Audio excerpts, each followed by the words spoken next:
President Trump's former deputy campaign manager, Rick Gates, is expected to plead guilty in a deal with special counsel Robert Mueller. Gates was indicted by a federal grand jury in October on several counts, including fraud and money laundering, as part of the special counsel's Russia probe. This comes just days after the Justice Department charged 13 Russian nationals with interfering in the 2016 presidential election. These are the first indictments of Russians by special counsel Robert Mueller.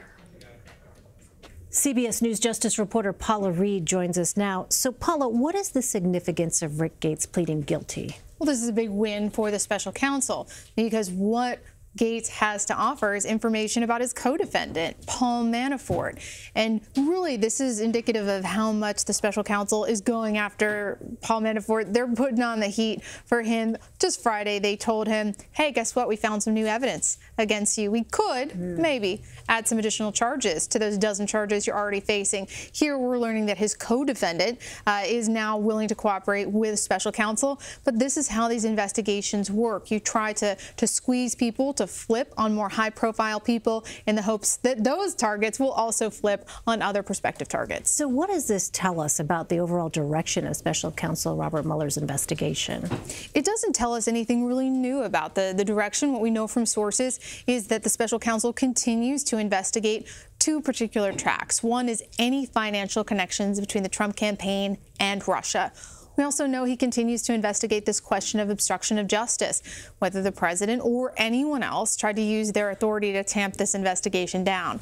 Just last week, we know that special counsel investigators were speaking with former chief strategist Steve Bannon and Trump's legal team's former spokesman. So they keep gathering evidence, they keep talking to witnesses, and these are the two key areas of focus. So Paul Manafort, give us a sense of, the focus here for special counsel Robert Mueller is very clear and has been, as I know have been reporting.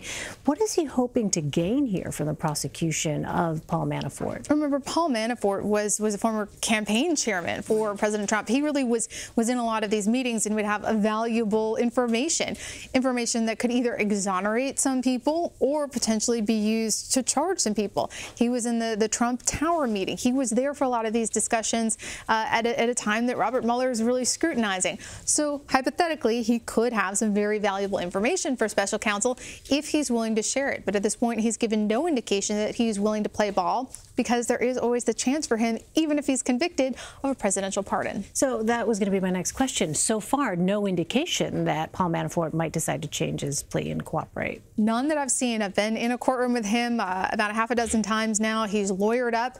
They do not give any indication that they are willing to plead. But again, if you're a co-defendant who's charged with the exact same offense as you are and in the exact same conspiracy is suddenly willing to testify against you, that can really change your tune. But again, we don't know the specifics of Gates' plea deal. We do know that obviously he would have a lot of evidence about what happened here, but at this time, that's still not public. All right, we know you'll continue to watch it. Paula Reid, great to have you on set here. Thanks so much.